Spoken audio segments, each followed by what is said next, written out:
नमस्ते मित्रों, स्वागत है आपका वामरा क्लासेज में। आज हम पढ़ने वाले हैं हिंदी व्याकरण की एक प्रामाणिक पुस्तक जो कक्षा 9 से 12 तक चलती है। वो किताब है हिंदी व्याकरण एवं रचना प्रबोध। ये किताब हिंदी व्याकरण के लिए इतनी महत्वपूर्ण किताब है, कक्षा 9 से 12 तक चलती है। और जैसे कि अभी रीट की एग्जाम होने वाली है राजस्थान में, उसके लिए ये बहुत ही संजीवनी कह सकते हैं इस किताब को।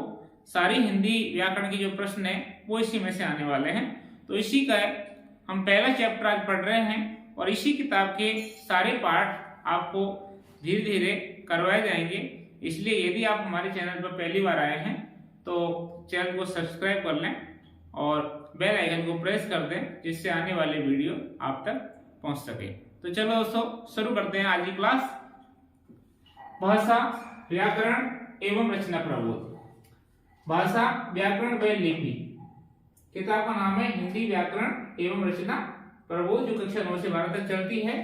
पहला पाठ है भाषा, व्याकरण व लिपि।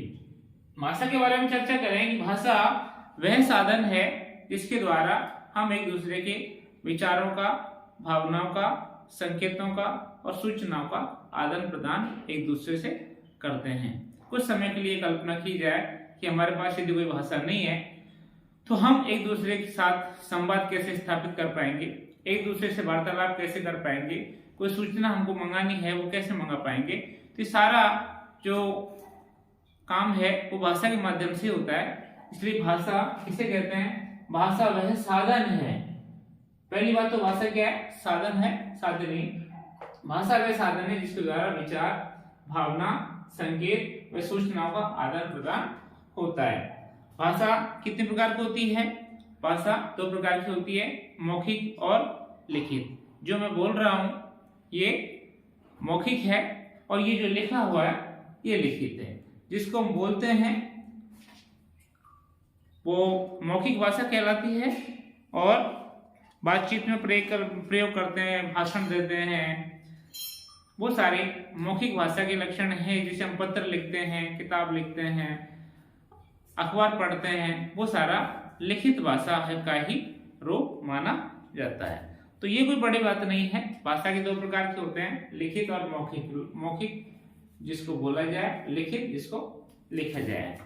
भाषा में परिवर्तन या ऐसी चीजें कैसे आती है कि आपको पता है कि जैसे हमारी हिंदी भाषा में, हिंदी भाषा की या सभी भाषाओं की जननी संस्कृत मानी जाती है। उसमें आपने तद्भव या तत्सम शब्द पढ़े होंगे। वैसे ही भाषा किसके लिए होती है? मनुष्यों के लिए होती है। तो मनुष्य किसी एक स्थान पर रहने वाले नहीं होते हैं, अनेक स्थानों पर एक दूसरे से संपर्क स्थापित करते हैं। जैसे ही मनुष्य एक दूसरे से संपर्क स्थापित करते हैं तो अपने साथ साथ वो अपनी भाषा, अपनी संस्कृति का आदान प्रदान भी करते हैं। जैसे हमारी जो हिंदी है इसमें आपको उर्दू शब्द मिलेंगे, अंग्रेजी के शब्द मिलेंगे, फारसी के शब्द मिलेंगे, फ्रेंच भी मिलेंगे। ये शब्द क्यों? क्योंकि हमारे यहाँ पर हम जब अंग्रेजों ने शासन किया तो अंग्रेज यहाँ पर आए, तो अंग्रेजों में और भारतीयों में जो संवाद स्थापित हुआ उससे कुछ शब्द हिंदी वाले अंग्रेजी वाले सीख गए और अंग्रेजी के जो कुछ शब्द हैं वो हिंदी वाले सीख गए। इसी प्रकार से भाषा में जो परिवर्तन है वो होता है और एक भाषा के लोग दूसरी भाषा के लोगों से जब मिलते हैं तो आपस में एक दूसरे से परिवर्तन, आप एक दूसरे में भाषा का ट्रांसफर भी करते हैं। धीरे धीरे यही भाषा है, यही परिवर्तन एक नई भाषा को जन्म देती रहती है। अगला है व्याकरण। व्याकरण किसे कहते हैं? हर भाषा का अपना व्याकरण होता है। किसी भी भाषा को शुद्ध रूप से लिखने और बोलने संबंधी नियमों की जानकारी देने वाला शास्त्र, अर्थात ऐसा ग्रंथ या ऐसी नियमावली जो किसी भी भाषा को नियमबद्ध करती हो, उसके लिखने और बोलने के तरीके बताती हो, वह उस भाषा का व्याकरण कहलाता है। अगला है, ऐसे भी हिंदी भाषा का व्याकरण है। तो हिंदी भाषा के व्याकरण में आप देखते हो ध्वनि, वर्ण, पद, शब्द, शब्दांश, वाक्य, वाक्यांश, वर्ण विचार, शब्द विचार, ये सारी जो चीजें हैं, इनकी जो नियमावली है, ये सब किस में आती है? व्याकरण में ही आती है। अगला है लिपि। लिपि किसे कहते हैं? भाषा की ध्वनियों को, अब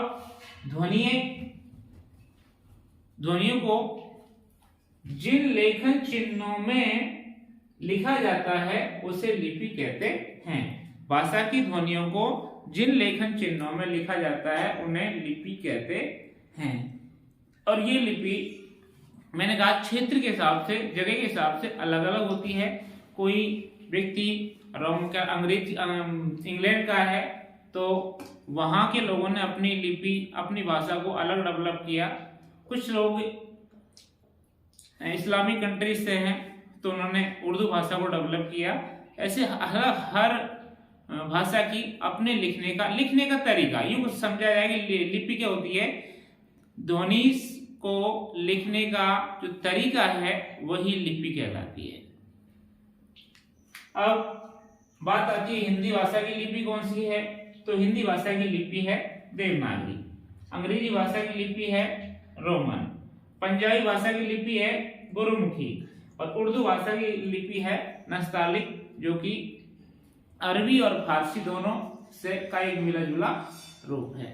ये भी आपका प्रश्न बनता है कि लिपि संबंधी एक प्रश्न कई बार एग्जाम में आता है कि हिंदी की लिपि कौन सी है या फिर इनमें से कौन सी लिपि है जो हिंदी की है, वो सारी चीजें, तो इनको भी आप याद रखें।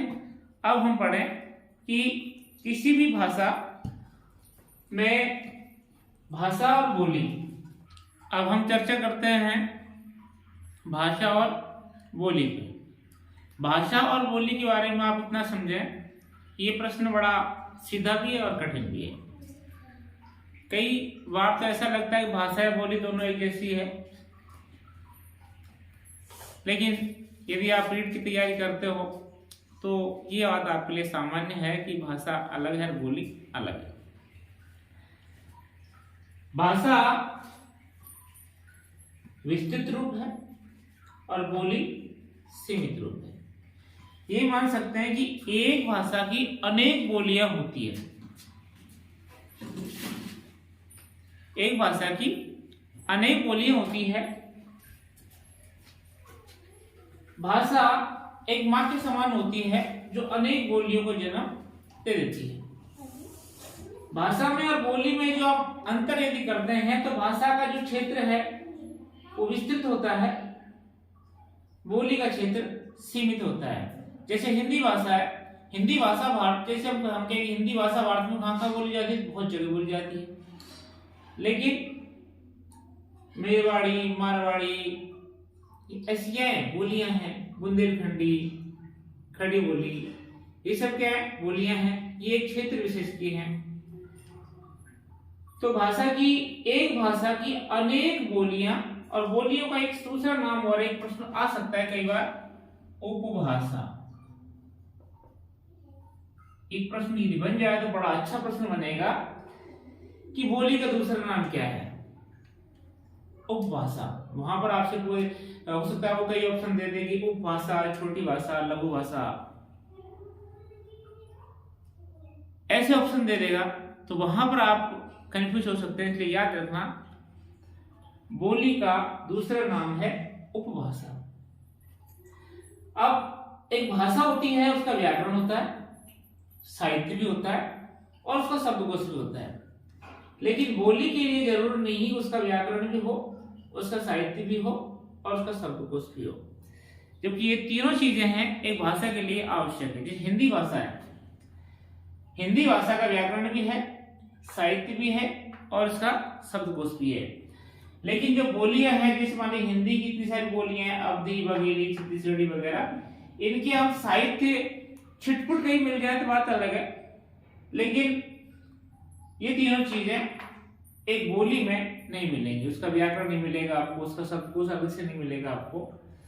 तो भाषा और बोली में अंतर इतना ही समझना है कि भाषा का जो व्याकरण है, साहित्य, शब्दकोश होता है, जबकि बोली का व्याकरण, साहित्य और शब्दकोश नहीं होता है। पर यदि कहीं होता है तो छोटा होता है, जिस जो कोई पर आपको व्यवस्थित रूप में नहीं मिलेगा।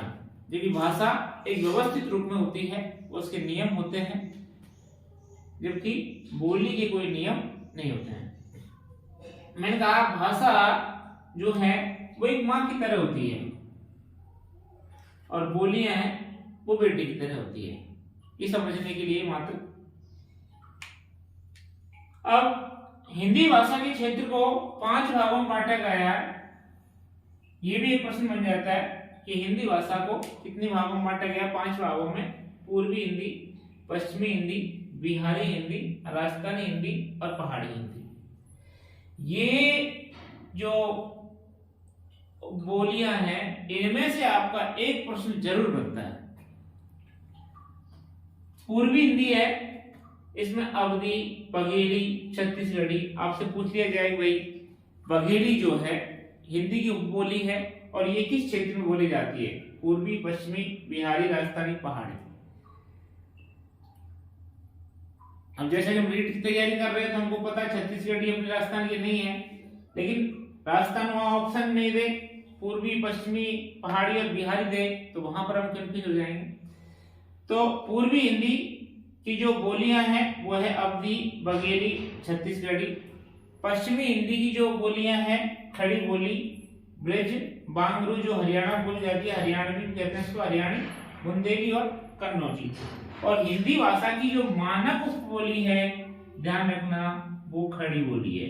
एक प्रश्न यही बनता है कि हिंदी भाषा की जो मानक उपबोली है वो कौन सी है? खड़ी बोली है।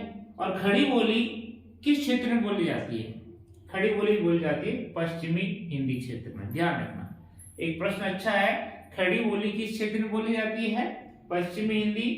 हिंदी भाषा की जो मानक उपबोली है वो कौन सी है? खड़ी बोली। बिहार में बोली जाती है, बिहारी जो क्षेत्र है, मगही, मैथिली, भोजपुरी। राजस्थान में मेवाड़ी, मारवाड़ी, मेवाती, हाड़ौती। और जैसे कि हम राजस्थान के ही हैं और राजस्थान में रीट की एग्जाम होने वाली है, तो वहां पर कुछ विद्वान, जैसे हमारे जयपुर की तरफ बोली जाती है हाड़ौती, ढूंढाड़ी, सॉरी जयपुर की तरफ बोली जाती है ढूंढाड़ी, अलवर की तरफ मेवाती। ऐसे मेवाती, ढूंढाड़ी, नागरचूल वगैरह ऐसी कुछ और भी भाषाएं और भी बोलियां हैं जो भी राजस्थानी के अंतर्गत मानी जाती है।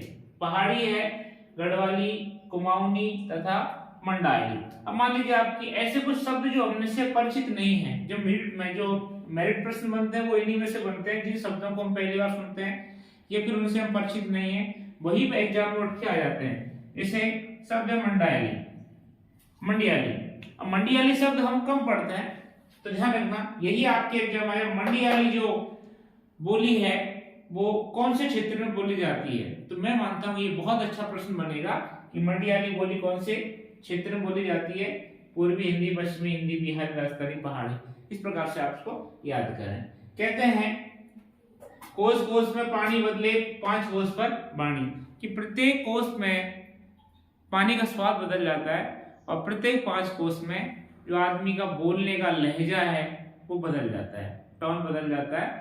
इसलिए कहते हैं कोस कोस पे पानी बदले 5 कोस पर वाणी। अब वाणी जब 5 कोस पे जब वाणी बदलेगी, ध्यान रखना वहां पर एक भाषा है वो अप्रभंश रूप में निकल के आएगी और वो एक नई बोली को जन्म दे सकती है। और नई बोली जो निकलती है किसी भी भाषा, जैसे मान लीजिए संस्कृत भाषा है, संस्कृत भाषा का अप्रभंशी है या संस्कृत भाषा का जो विकृत रूप है वही हिंदी के रूप में सामने आया, जिनमें हमने बोलने के लिए थोड़ा कम मेहनत करना चाहा, तो जो हमने चाही तो जो तत्सम शब्द है वो तद्भव में आ गए और वो एक नई भाषा का विकास हो गया हिंदी। एक और है हिंदी भाषा के लिए सूत्र भाषा कौन सी मानी जाती है? सूत्र भाषा, ये शब्द अलग सा आ जाए तो ध्यान रखना, सूत्र भाषा संस्कृत, जिसको सर्व भाषा दंडी भी कहते हैं। हिंदी भाषा के बारे में एक प्रश्न है कि 14 सितंबर, जिसको भी कि हम हिंदी दिवस के रूप में मनाते हैं, 14 दिवस हिंदी दिवस 1949 को संविधान सभा में इस पर चर्चा हुई और वहां पर ये निर्णय लिया गया कि हिंदी को एक राजभाषा का दर्जा दिया जाएगा। तो हिंदी है वो राजभाषा है, राजकार्य की भाषा है, आज भी है। तो ये रही आपकी हिंदी व्याकरण रचना प्रबोध का पहला पाठ, भाषा व्याकरण व लिपि, जिसमें हमने ये पढ़ी। कुछ प्रश्नों के बारे में चर्चा कर लेते हैं, बड़े अच्छे प्रश्न हैं। कि पहला प्रश्न है कि राजस्थान की बोली नहीं है। अब आप एग्जाम में आ गया मेवाड़ी, मारवाड़ी, अवधी और मेवाती, तो वहां पर आपको ध्यान रखना राजस्थानी कौन सी बोली नहीं है, राजस्थानी बोली नहीं है इसमें अवधी। दूसरा है सीमित क्षेत्र में बोले जाने वाली भाषा के रूप को स्थानीय भाषा में क्या कहते हैं। तो प्रश्न अच्छा बन गया। सीमित क्षेत्र में जो बोली जाने वाली भाषा है उसका स्थानीय रूप कहते हैं उसको उपभाषा। जैसे मैंने बताया उपभाषा, यहाँ बोली नहीं दिया गया है, क्या दिया गया है, उपभाषा। तो बोली का ही पर्यायवाची शब्द है उपभाषा।